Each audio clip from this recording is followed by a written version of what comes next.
오늘 시간에도 예배에 오신 여러분을 주님의 이름으로 환영하고 축복합니다. Sing Again이라는 노래 경연 프로그램이 있습니다. 지난 1월 달에 Sing Again 세 번째 결승전이 있었고, 여기에서 홍이삭이라고 하는 한 청년이 우승을 했었습니다. 이 홍이삭이라고 하는 청년의 부모님은요, 우간다에서 선교사로 열심히 사역을 하고 계십니다. 그리고 또한 이 홍이삭이라고 하는 청년은요, 하나님의 세계라는 찬양을 이제 작곡하고 또 작사해서 많은 사람들에게 큰 은혜를 끼친 인물이기도 합니다. 근데 이 청년이 이 Sing Again이라는 노래 경연 프로그램 마지막 결승전에서 부른 노래가 있습니다. 바로 조용필의 바람의 노래라는 곡입니다. 비록 이 곡이 가요이긴 하지만 우리 안에 조금 생각해 볼 수 있는 어떤 그 중요한 내용들이 좀 담겨져 있지 않을까라는 생각이 듭니다. 가사 중에 후렴 부분을 보면은 이러한 내용이 나옵니다. 나의 작은 지혜로는 알 수가 없네. 내가 아는 건 살아가는 방법뿐이야 라고 이야기하고 있습니다. 우리가 살아가면서 인생 속에서 마주하는 여러 가지 아픔과 슬픔, 때로는 고난, 실패, 고뇌의 시간들이 있습니다. 우리의 지혜로는 그 모든 것들을 다 헤아릴 수가 없을 때가 많죠. 우리가 이해할 수 없기 때문에, 다 헤아릴 수 없기 때문에 더 고통스러움을 느끼기도 합니다. 이해할 수 없기 때문에 눈을 하늘로 들어서 탄식하기도 하고, 또 이해할 수 없는 눈물을 흘리기도 합니다. 이것이 바로 우리가 살아가는 인생 속에 일어나는 일들이죠. 그런데 오늘 말씀을 보더라도요, 오늘 말씀 안에서 그러한 일이 일어나는 것을 볼 수가 있습니다. 이해할 수 없는 눈물, 이해할 수 없는 통곡이 오늘 말씀 가운데 나온다는 것이죠. 잠깐 성경의 그 배경을 설명을 드리면요, 마태복음 2장 안에는 예수님의 탄생에 대한 이야기가 나옵니다. 1절부터 12절까지의 말씀을 보시면 여러분들이 잘 아시는 동방박사의 이야기가 나옵니다. 이 동방박사들은 예수님의 그 별을 따라서 동방에서부터 이제 오기 시작하죠. 근데 아시는 것처럼 이들이 오는 그 과정 속에서 문제가 생깁니다. 이들이 따라오던 별을 놓치게 되죠. 그리고 이들은 어디로 갑니까? 예루살렘으로 가게 됩니다. 근데 그 예루살렘에 도착했을 때 동방박사들이 동방에서 왔다는 소식이 쫙 퍼지면서 그 안에 소동이 벌어집니다. 그리고 헤롯이 이 동방박사들을 찾게 되죠. 그리고 이 헤롯이 동방박사들에게 이야기합니다. 당신들이 유대인의 왕으로 태어난 그 아기를 발견하면 나에게도 이야기해 주십시오. 나도 가서 그에게 경배하겠습니다 라고 이야기합니다. 근데 여러분, 여기에는 헤롯의 계략이 숨어 있었죠. 자신의 라이벌, 경쟁자가 될 것 같은 그 유대인의 왕으로 태어난 아기를 죽이려고 하는 숨은 계략이 있었습니다.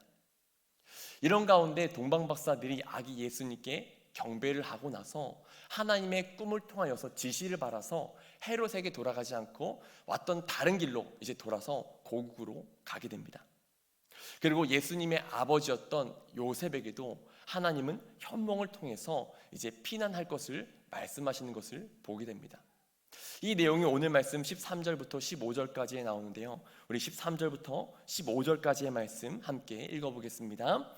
그들이 떠난 후에 주의 사자가 요셉에게 현몽하여 이르되, 헤롯이 아기를 찾아 죽이려 하니 아기와 그의 어머니를 데리고 애굽으로 피하여 내가 내게 이르기까지 거기 있으라 하시니, 요셉이 일어나 그의 어머니를 데리고 애굽으로 떠나가 헤롯이 죽기까지 거기 있었으니, 이는 주께서 선지자를 통하여 말씀하신 바 애굽으로부터 내 아들을 불렀다 함을 이루려 하심이라. 아멘. 여러분, 이 장면을 한 영화의 장면으로 조금 본다고 한다면요, 굉장히 긴박한 순간, 헤롯이 예수님을 찾아서 죽이려고 하는 그 순간 하나님의 은혜로 아기 예수님께서 목숨을 건지시는, 어떻게 보면은 다행스러운 그런 장면이지 않을까라는 생각이 듭니다. 이렇게 이야기가 끝이 나면 좋겠는데요, 이어지는 내용을 보면요, 해피 엔딩이 아니라 새드 엔딩으로 이어지는 것처럼 보이는 것을 보게 됩니다. 우리 16절도 이어서 함께 보실까요? 16절 함께 읽겠습니다. 이에 헤롯이 박사들에게 속은 줄 알고 심히 노하여 사람을 보내어 베들레헴과 그 모든 지경 안에 있는 사내 아이를 박사들에게 자세히 알아본 그때를 기준으로 하여 2살부터 그 아래로 다 죽이니. 아멘. 여러분, 전쟁을 해도 민간인이나 혹은 어린 아이를 함부로 죽이지는 않습니다. 그런데요, 헤롯은 베들레헴에 있던 2살 아래로 있는 모든 아이들을 다 죽이라라는 잔인한 영아 살해의 명령을 내리는 것을 보게 됩니다. 여러분, 이 장면을 조금 상상 속으로 우리가 그려보면 좋겠는데요, 우리가 베들레헴, 정말 작은 그 시골 마을에 딱 들어섰다라고 가정을 해보면 좋겠습니다. 딱 들어섰는데 여기저기서 울음소리가 들려옵니다. 그리고 한 가정 앞에 가서 젊은 부부에게 이야기하죠. 당신은 왜 울고 있습니까? 이 질문에 이 부부는 이야기합니다. 자신이 사랑하는 첫째 아이가 그만 죽임을 당해서 울고 있습니다. 그리고 얼마 가지 않아서 저쪽에서도 통곡 소리가 들립니다. 그리고 가서 또 묻습니다. 왜 울고 있습니까? 그러자 어린 소녀가 와가지고 이렇게 이야기합니다. 저의 사랑하는 동생이 죽임을 당했습니다. 그리고 좀 얼마 가지 않아서 또 울음소리가 들려서 거기에서도 묻죠. 왜 울고 있습니까? 그자 또 똑같이 이야기하는 거죠. 저의 사랑하는 아들이 죽었습니다.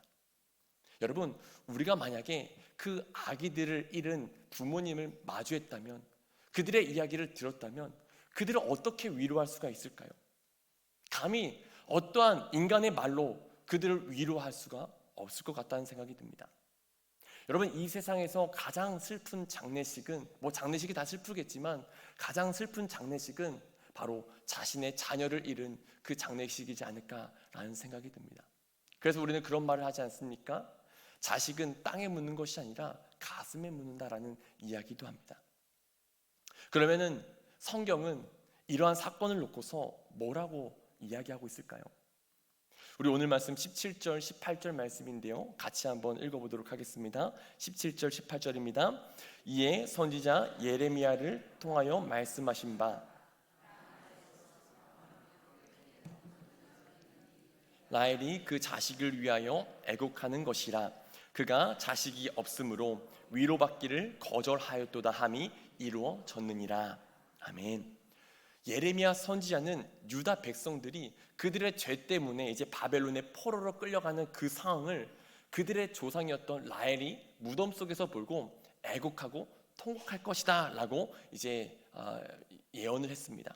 그런데 이 예레미야의 어떤 문학적인 이 표현을 빌려서 마태복음의 이 저자는 베들레헴에 일어난 이 잔인한 영아 사례를 놓고서 이렇게 해석하는 것입니다. 하나님께서 선지자 예레미야를 통하여 말씀하신 것이 이루어졌느니라. 여러분, 지금 울고 있는 사람들이 여기저기 있습니다. 근데 그 사람들 앞에서 이러한 말을 감히 할 수가 있을까요? 선지자 예레미야를 통하여서 하신 말씀이 이루어졌습니다. 이것이 위로가 될까요? 너무나도 잔인한 말씀처럼 느껴지지 않습니까? 우리는 이 말씀을 자칫 오해하면 하나님께서 영아들을 살해되도록 계획하셨고 또 그것을 이루신 것처럼 느낄 수도 있습니다. 마치도 세상에 일어나는 어떤 이해할 수 없는 고통들, 어떤 불행한 사건들이 하나님께서 다 설계하시고 계획한 것처럼 느껴질 수도 있다는 것이죠. 근데 과연 그럴까요? 그렇지 않습니다. 이 말씀을 이해하기 위해서 내비게이션 이야기를 들면 좋겠는데요, 제가 너무나도 자주 듣는 예라서 이미 알고 계실 것 같아요. 우리가 어떤 목적지를 갈 때 그 목적지를 알지 못하면 종종 내비게이션을 찍고 갑니다. 근데 내비게이션을 찍을 때 어떤 설정하는 옵션들이 다 다릅니다. 그 옵션들 중에서 최소 시간 경로로 이제 설정을 하게 되면요, 내비게이션은 이리저리 그 상황에 따라서 안내를 하게 됩니다. 분명히 내가 아는 길로 가는 것이 더 빠를 것 같은데 갑작스럽게 내비가 굽은 길로 빠지라고 이야기합니다. 그리고 분명히 고속도로로 가는 게 더 쉽고 편할 것 같은데, 더 빠를 것 같은데 갑자기 국도로 빠지라고 이야기하기도 합니다. 여러분, 그 이유가 무엇입니까? 우리는 공간이라는 그 영역 안에, 제한성 안에 갇혀 살아갑니다. 우리가 살아가는 그 반경 안에 밖에는 보지 못한다는 것이죠. 그러나 내비게이션은 다릅니다. 내비게이션은 지구라는 어떤 공간의 그 영역을 뛰어넘어서 저 우주에서 우리 앞에 멀리에 있는 그 상황까지 다 보고 정보를 받아서 그 앞에 차가 막히는지 혹은 공사를 하는지 다 알고서 우리에게 이야기를 해줍니다. 마찬가지로 하나님께서는 그렇다는 거죠. 우리는 시간과 공간의 영역 안에 갇혀 살아가지만 하나님은 시간과 공간의 그 영역을 뛰어넘어서 영원이라는 그곳에서 시간의 처음과 마지막 그 모든 사이에 일어나는 그 모든 일들을 다 보시고 알고 계신 분이라는 겁니다. 베들레헴에 일어났던 사건 또한 마찬가지였습니다. 하나님께서 영아 사례를 어떤 계획하시고 그것을 이루신 것이 아니라 영아 사례라는 이 이해할 수 없는 일은 헤롯이라는 그 악한 사람 한 사람 때문에 일어난 일이었습니다. 헤롯은 자신의 그 왕의 자리를 지키기 위해서 그 자신의 그 야망을 이루기 위해서 어떠한 일도 할 수 있었던 사람입니다. 그의 야망 때문에 그의 욕심 때문에 수많은 아이들이 다 죽어갔습니다. 그리고 하나님은 이 세상이 창조되기 이전부터 그 일들이 일어날 것을 미리 영원이라는 그 시간 속에서 다 보시고 다 알고 계셨습니다. 그리고 그것은 말씀을 통해서 다 이미 말씀을 하셨다라는 것이죠. 그런데 여러분, 이러한 사건이 그렇다고 할지라도 한 가지 이해가 되지 않는 것이 있습니다. 하나님께서 계획하시고 주관하신 것이 아니라고 할지라도 그러면 그 시간 가운데 하나님은 대체 무엇을 하고 계셨을까라는 것입니다. 하나님이 그 일이 일어나도록 그냥 방치하시고 그냥 방관자로서 무능력하게 무책임하게 그냥 가만히 계셨을까라는 의문이 듭니다. 여러분, 오늘 말씀을 보게 되면요, 오늘 말씀 안에서만 구약의 그 말씀을 3번 인용하는 것을 볼 수가 있습니다. 15절에서 그리고 18절에서 23절에서 총 3번에 걸쳐서 구약 성경을 인용해서 말씀을 하는 것을 보게 됩니다. 우리 먼저 18절 말씀을 다시 한번 읽어보시면 좋겠는데요. 18절 말씀 같이 한번 읽어보겠습니다. 라마에서 슬퍼하며 크게 통곡하는 소리가 들리니 라헬이 그 자식을 위하여 애곡하는 것이라.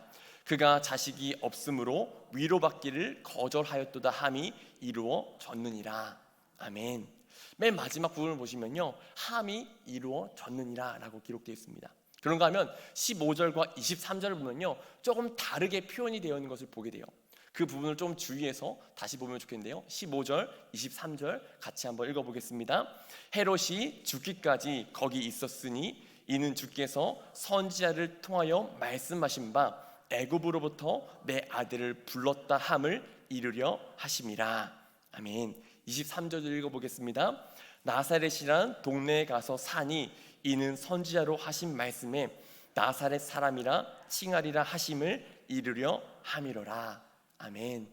여러분, 18절과 그 전에 나온 15절, 23절의 그 사이에 그 차이점을 아시겠습니까? 18절을 보면요, 함이 이루어졌느니라 라고 기록이 되어 있고요, 15절과 23절을 보면요, 함을 이루려 하심이라 라고 기록이 되어 있습니다. 이것을 조금 이해하기 쉽게 좀 생각을 말씀 나눠보면요, 이 18절은요, 뭐뭐 함이 이루어졌다라는 것은요, 하나님께서 주도적으로 어떠한 일을 계획하시고 행하신 것이 아니라 이 일의 주체는 하나님이 아니라 사람인 것을 보게 됩니다. 사람이 계획하고 사람이 행했다는 것이죠. 그저 하나님은 그 사람이 행하는 것을 보셨고 아셨고 말씀하신 것이 이루어졌다라고 기록을 하고 있는 거예요. 그에 비해서 15절과 23절은 함을 이루려 하심이라라고 기록이 되어 있습니다. 이것은요, 이 일의 사건의 주체, 이 일을 진행하는 주체가 사람이 아니라 하나님이심을 말씀하고 계신 겁니다. 여러분, 특별히 15절을 보시면요, 예수님께서 애굽으로 내려가신 그 사건을 놓고서 내 아들을 애굽으로부터 불렀다 함을 이루려 하심이라라고 기록이 되어 있습니다. 즉, 예수님께서 애굽으로 내려가신 그 사건이 하나님께서 태초부터 계획하셨고 그 계획하신 것을 이루셨다라는 것입니다. 그리고 이것을 통해서 우리에게 말씀하시는 것이 있어요. 그것이 무엇이냐? 내가 내 아들 예수 그리스도를 통하여서 새로운 출애굽을 이룰 거야. 구약에서 모세를 통하여서 한 민족을 하나님께서 구원하셨다면 이제는 하나님의 아들 그 예수 그리스도를 통하여서 이제는 새로운 출애굽, 그냥 한 민족이 아니라 온 열방은, 온 세상을 구원하는 그런 새로운 출애굽을 이룰 거야 라는 사건을 이 사건을 통해서 보여주시는 것입니다.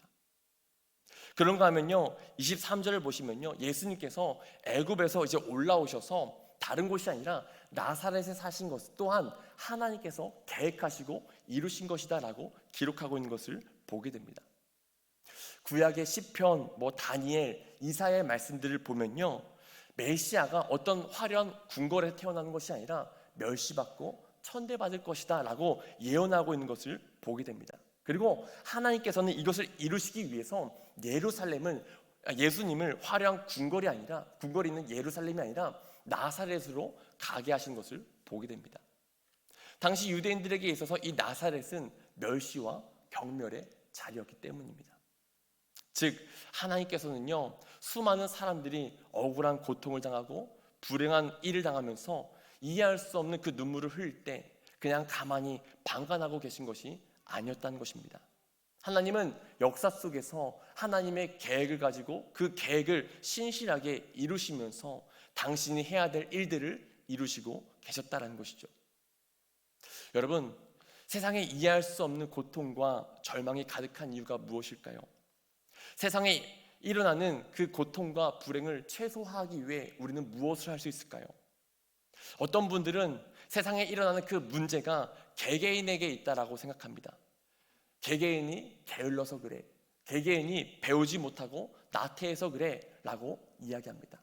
그리고 개개인을 어떤 훈련시키고 교육시키면 된다라고 대책을 세우기도 하죠. 그런가 하면 어떤 분들은 그 모든 문제들이 개개인이 아니라 사회적인 어떤 제도나 어떤 법이나 어떤 편견에 있다라고 이야기합니다. 그래서 어떤 사회적인 차원에서 그것들을 개선해야 된다라고 이야기하죠. 그럼 여러분, 성경은 세상에 일어나는 그 고통, 세상에 일어나는 그 이해할 수 없는 눈물의 그 원인을 뭐라고 이야기할까요? 성경이 이야기하는 답은 이겁니다. 바로 죄 때문이다. 여러분, 성경을 보면요, 하나님께서는 끊임없이 우리에게 죄에 대한 죄를 경계할 것을 말씀하십니다. 선악과를 따먹지 마. 그 선악과를 따먹는 죄를 범할 경우에 너희들은 반드시 죽게 될 거야. 그리고 또한 말씀하시죠. 죄가 너희 문 앞에 엎드려져 있으니 너희는 그 죄에 대해서 조심해야 돼. 너는 그 죄를 다스릴 줄 알아야 돼 라고 죄에 대해서 조심할 것을 항상 말씀하십니다. 그러나 우리들은 어떻게 살아갑니까? 그 죄를 이기는 것이 아니라 오히려 그 죄에 굴복하며 넘어지며 살아갑니다. 그냥 한 사람이 그 죄에 넘어져서 그 한 사람의 죄로 끝나면 좋겠지만 여러분, 그 죄라는 것은요, 확장성을 가지고 있습니다. 전염성을 가지고 있어요. 그래서 예수님께서는요, 그 죄를 이야기할 때 누룩으로 비유하시지 않습니까? 마태복음 16장 6절을 보시면요, 이런 말씀이 나옵니다. 우리 마태복음 16장 6절 말씀 함께 읽어보겠습니다. 예수께서 이르시되 삼과 바리새인과 사두개인들의 누룩을 주의하라 하시니. 아멘. 여러분, 누룩이라는 것이 무엇입니까? 빵을 부풀어 오르게 하는 효모가 바로 누룩이지 않습니까? 그런데 죄의 속성이 바로 그렇다라는 거예요. 여러분, 죄라는 것은요, 너무나도 쉽게 전이가 됩니다. 그리고 그렇게 쉽게 전이가 된 그 죄라는 것은요, 한 공동체 안에서 너무나도 쉽게 공유가 됩니다.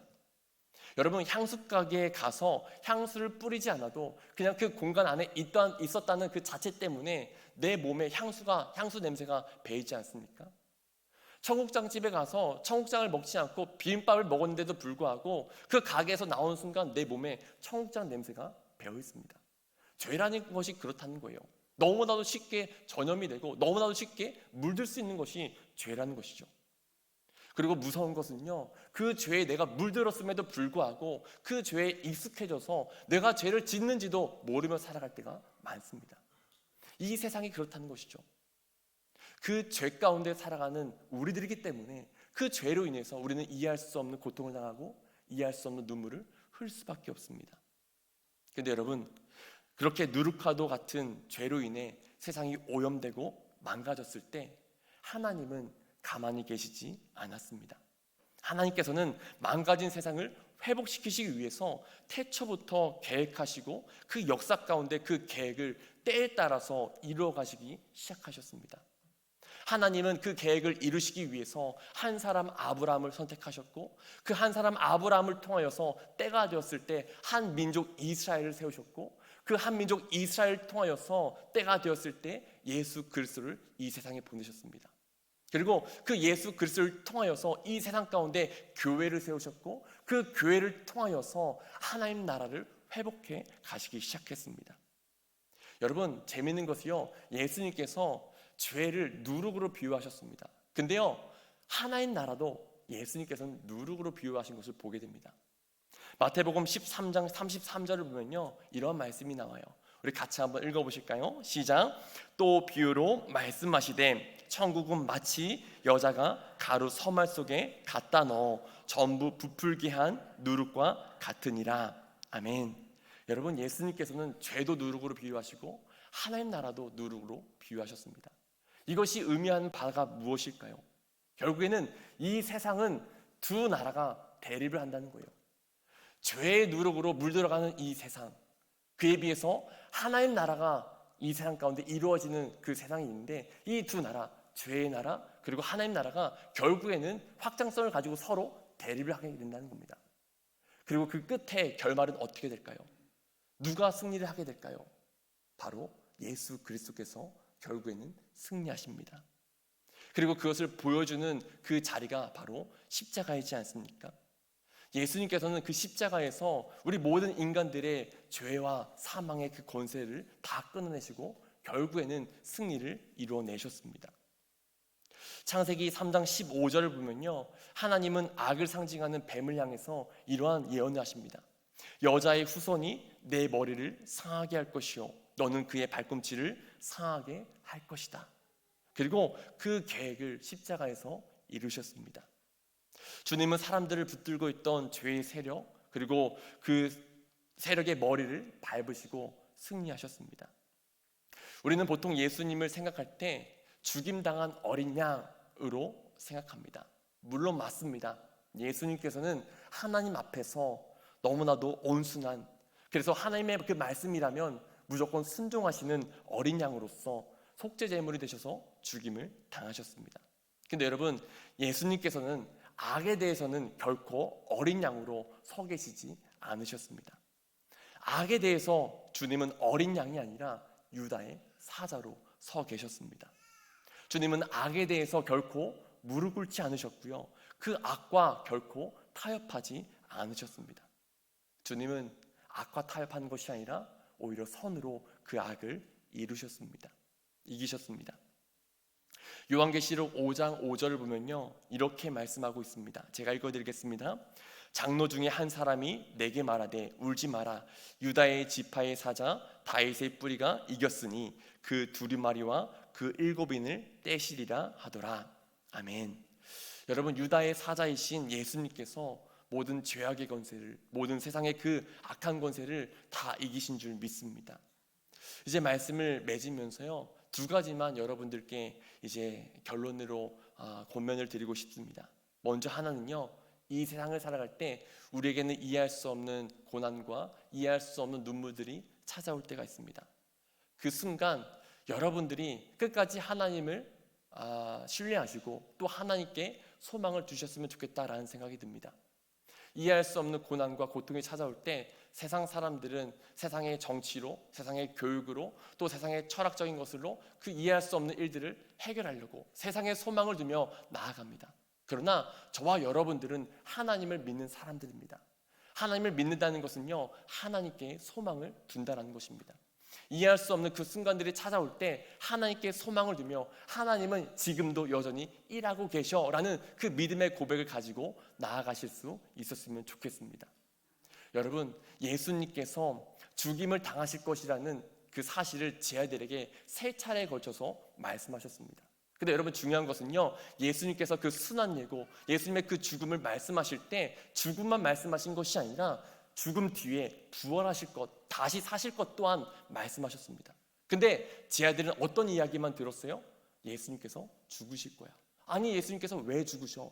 예수님께서 잘못한 것이 없는데 왜 죽임을 당하셔? 그 너무나도 억울한 일 아니야? 너무나도 이해할 수 없는 일 아니야? 그것만 바라봤어요. 근데 주님은 분명히 그 죽음 뒤에 있을 승리, 부활을 이야기하셨습니다. 우리 또한 마찬가지입니다. 이해할 수 없는 어떤 고난이 왔을 때 그 고난만 바라보시는 것이 아니라 하나님의 약속, 지금은 고난을 당하지만 결국엔 승리할 것이야 라는 그 주님의 약속을 들으시고 그 약속을 바라보시고 그 하나님께 소망을 두시고 그 하나님을 신뢰할 수 있는 저와 여러분들이 될 수 있기를 축복합니다. 그런가 하면 또 다른 하나는요, 여러분, 이해할 수 없는 그 고난이 찾아온다고 할지라도 저와 여러분들이 그 가운데 할 수 있는 일들을 해 나아갈 수 있었으면 좋겠다라는 생각이 듭니다. 말씀 서두에 이야기 드렸던 바람의 노래라는 그 가요가 있는데요, 그 가요의 그 가사를 보면요, 이런 이야기가 있습니다. 나의 작은 지혜로는 알 수가 없네. 내가 아는 건 살아가는 방법뿐이야. 이 세상에 일어나는 그 이해할 수 없는 일들을 다 작은 지혜로 알 수 없다는 거예요. 하지만 아는 것이 있다는 거예요. 그것이 무엇이냐? 살아가는 방법을 안다는 것이죠. 그리고 이어지는 그 가사들을 쭉 보면요, 이런 가사가 나옵니다. 보다 많은 실패와 고난의 시간이 비켜갈 수 없다는 걸 우린 깨달았네. 이제 그 해답이 사랑이라면 나는 이 세상 모든 것들을 사랑하겠네.